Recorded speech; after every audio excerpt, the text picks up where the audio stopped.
আসসালামু আলাইকুম। ট্রাম্পের সঙ্গে টেলিফোন আলাপের সময় মাথার চুলে আগুন ধরে যায় নেতানিয়াহুর। পশ্চিমবঙ্গে গরু নিয়ে মহা কেলেঙ্কারি, গরু বর্জনের আহ্বান এক ইমামের। বাংলাদেশের শীঘ্র পুশ ইন শুরুর ঘোষণা শুভেন্দু অধিকারীর। বিডিভিউজ ইনফোটেনমেন্টে স্বাগত জানাচ্ছি আমি সুরভি দিবা। আজ জানাবো প্রতিরক্ষা সংক্রান্ত গুরুত্বপূর্ণ কিছু খবর। ইসরায়েল চায় যুদ্ধ, ওয়াশিংটন ও তার মিত্ররা চায় ইরানের সঙ্গে একটি শান্তি চুক্তি। এ নিয়ে উত্তপ্ত ফোনালাপ হয়েছে যুক্তরাষ্ট্রের প্রেসিডেন্ট ডোনাল্ড ট্রাম্প ও ইসরায়েলের প্রধানমন্ত্রী বেনিয়ামিন নেতানিয়াহুর মধ্যে। টেলিফোন আলাপের এক পর্যায়ে ট্রাম্পের কথা শুনে নেতানিয়াহুর মাথা গরম হয়ে যায়। তার মাথার চুলে আগুন ধরার মতো পরিস্থিতি সৃষ্টি হয়। তিনটি সূত্র উল্লেখ করে বুধবার এই খবর প্রকাশ করেছে যুক্তরাষ্ট্রের সংবাদ মাধ্যম এক্সিওস ও সিএনএন। এক্সিওসের খবরে বলা হয়েছে, ইরানের সঙ্গে যুদ্ধ শেষ করার নতুন প্রস্তাব নিয়ে মঙ্গলবার টেলিফোনে কথা বললেন ট্রাম্প ও নেতানিয়াহু। এ সময় এক পর্যায়ে নেতানিয়াহু প্রচণ্ড ক্ষুব্ধ আর উত্তেজিত হয়ে পড়েন। প্রকাশিত খবরে বলা হয়েছে, মঙ্গলবার পুনরায় ইরানে হামলার পরিকল্পনা ছিল যুক্তরাষ্ট্রের, কিন্তু আরব দেশগুলোর অনুরোধে ট্রাম্প আকস্মিক মাত্র 1 ঘণ্টা আগে হামলা স্থগিতের ঘোষণা দেন। এরপরই ট্রাম্পকে ফোন করেন নেতানিয়াহু। ইরানের বিরুদ্ধে আকস্মিক হামলা বন্ধের জন্য নেতানিয়াহু তীব্র ক্ষোভ প্রকাশ করেন ট্রাম্পের ওপর। এ সময় ট্রাম্পও তার স্বভাব অনুযায়ী নেতানিয়াহুকে তীব্র ও অকথ্য ভাষায় গালাগালি করেন। দুই নেতার মধ্যে 1 ঘণ্টা ধরে আলোচনা চলে। ইসরায়েলের সূত্র উল্লেখ করে সিএনএন লিখেছে, নেতানিয়াহু ট্রাম্পকে বলেছেন, ইরানে আকস্মিক হামলা বন্ধের সিদ্ধান্ত সঠিক হয়নি, এতে ইরানিরা লাভবান হবে। এরপরই দুই নেতার মধ্যে উত্তেজনা ছড়িয়ে পড়ে। নেতানিয়াহু এ সময় ইরানে আবার হামলা শুরু করার জন্য তীব্র চাপ প্রয়োগ করতে থাকেন ট্রাম্পের উপর। তিনি ট্রাম্পকে বোঝাতে চেষ্টা করেন, ইরান এখনও ইসরায়েলের জন্য বড় ধরনের হুমকি। সিএনএন লিখেছে, দুই নেতার উত্তপ্ত আলোচনার সময় নেতানিয়াহুর পাশে উপস্থিত কর্মকর্তাদের মধ্যেও উত্তেজনা ছড়িয়ে পড়ে।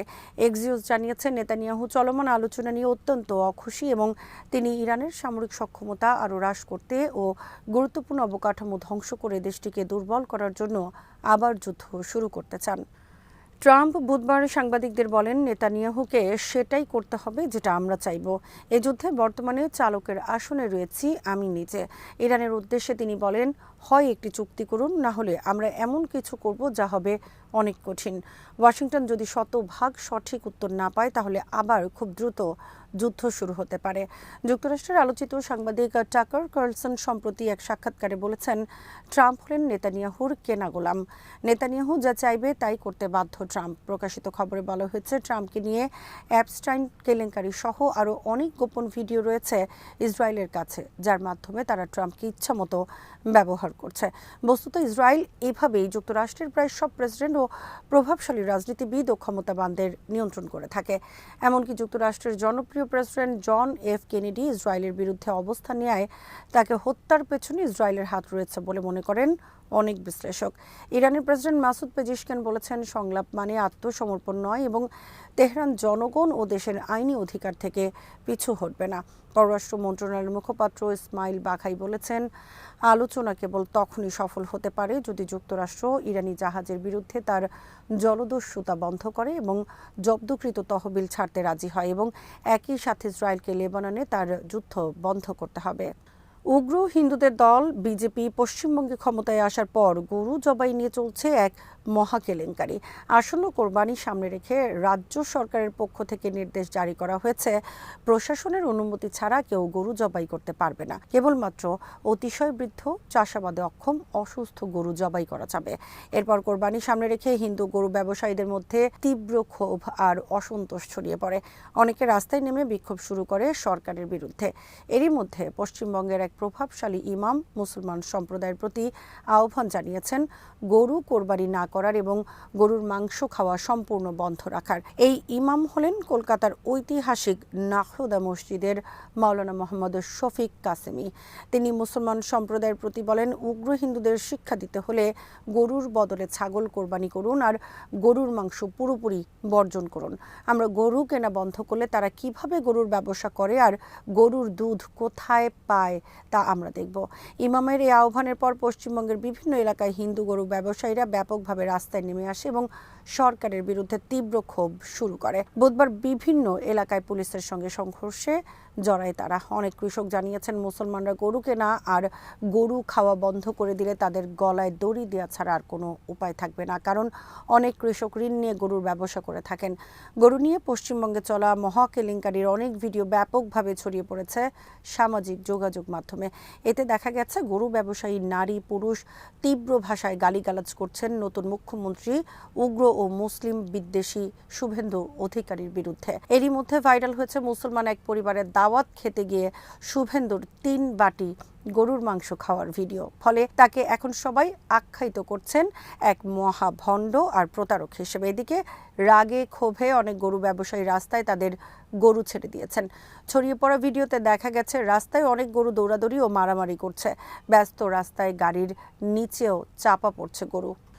পশ্চিমবঙ্গের নতুন মুখ্যমন্ত্রী শুভেন্দু অধিকারী বলেছেন, শীঘ্রই তিনি বাংলাদেশে অনুপ্রবেশকারীদের বিরুদ্ধে অভিযান পরিচালনা শুরু করবেন এবং তাদেরকে বাংলাদেশে ফেরত পাঠানো হবে।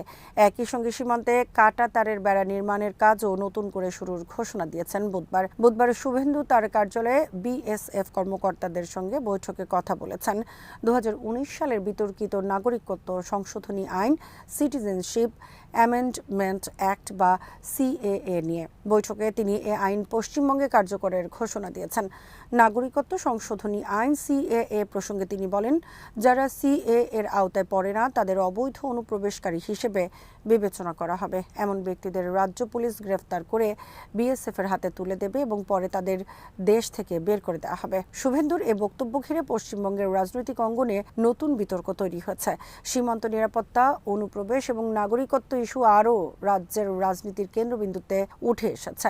পশ্চিমবঙ্গ থেকে বাংলাদেশ পুশ ইন শুরু হলে সেটা ঘিরে ঢাকা নয়াদিল্লি সম্পর্ক নতুন করে তিক্ত আকার ধারণ করতে পারে। ঘোষণা অনুযায়ী 2024 সালের 31 ডিসেম্বরের পর যারা ভারতে প্রবেশ করেছে তাদের সবাইকে অবৈধ অনুপ্রবেশকারী হিসেবে বিবেচনা করা হবে। এ ধরনের ব্যক্তিদের পুলিশ প্রথমে আটক করে বর্ডার সিকিউরিটি ফোর্স বিএসএফ এর কাছে হস্তান্তর করবে। এরপর তাদের বর্ডার গার্ড বাংলাদেশ বিজিবি এর কাছে পাঠানো হবে বলে জানানো হয়েছে। শুভেন্দু বলেন, ভারত বাংলাদেশ সীমান্তে কাঁটাতার নির্মাণের কাজে এগিয়ে নিতে প্রাথমিকভাবে 27 কিলোমিটার এলাকার জমি বিএসএফকে দেওয়া হচ্ছে। সীমান্ত সুরক্ষা জোরদার এবং অবৈধ অনুপ্রবেশ ঠেকাতে দ্রুত এই কাজ সম্পন্ন করা হবে। শুভেন্দু অধিকারীর দাবি, পশ্চিমবঙ্গের মোট 2200 কিলোমিটার সীমান্তের মধ্যে বর্তমানে প্রায় 1600 কিলোমিটার এলাকায় কাঁটাতারের বেড়া রয়েছে, তবে এখনও প্রায় 600 কিলোমিটার এলাকায় কাজ অসম্পূর্ণ রয়ে গেছে। এর মধ্যে 555 কিলোমিটার এলাকায় চাইলে রাজ্য সরকার জমি দিতে পারত, কিন্তু রাজনৈতিক কারণে অতীতে তা দেয়া হয়নি বলে অভিযোগ করেন তিনি। ইসরায়েলি বিমান হামলায় মঙ্গলবার দক্ষিণ লেবাননে অন্তত 21 জন নিহত হয়েছেন। দেশটির স্বাস্থ্য মন্ত্রণালয় গণমাধ্যম জানিয়েছে এ তথ্য। ন্যাশনাল নিউজ এজেন্সি জানায়, নিহতদের মধ্যে 12 জন একটি মাত্র হামলায় মারা যান। ওই হামলায় দেইর কানুন আল নাহর শহরের একটি বাড়ি লক্ষ্যবস্তু করা হয়। নিহতদের মধ্যে 3 শিশু ও 3 নারী ছিলেন। টাইমস অফ ইসরায়েলের খবরে বলা হয়েছে, দক্ষিণ লেবাননে হিজবুল্লাহ ড্রোন হামলায় আহত হয়েছে ইসরায়েলের 10 সেনা। এর মধ্যে রয়েছে একজন কর্নেল পদের ব্রিগেড কমান্ডার। আহতদের মধ্যে 2 জনের অবস্থা আশঙ্কাজনক। 2টি পৃথক হামলায় তারা আহত হয়েছে। আজ এখানেই শেষ করছি। সমরাস্ত্র প্রতিরক্ষা ও কূটনীতির নানা তথ্য জানতে চোখ রাখুন বিডিভিউজ ইনফোটেইনমেন্টে। চ্যানেলটি ভালো লাগলে সাবস্ক্রাইব করুন, সংযুক্ত থাকুন আমাদের ফেসবুক পেজে। আল্লাহ হাফেজ।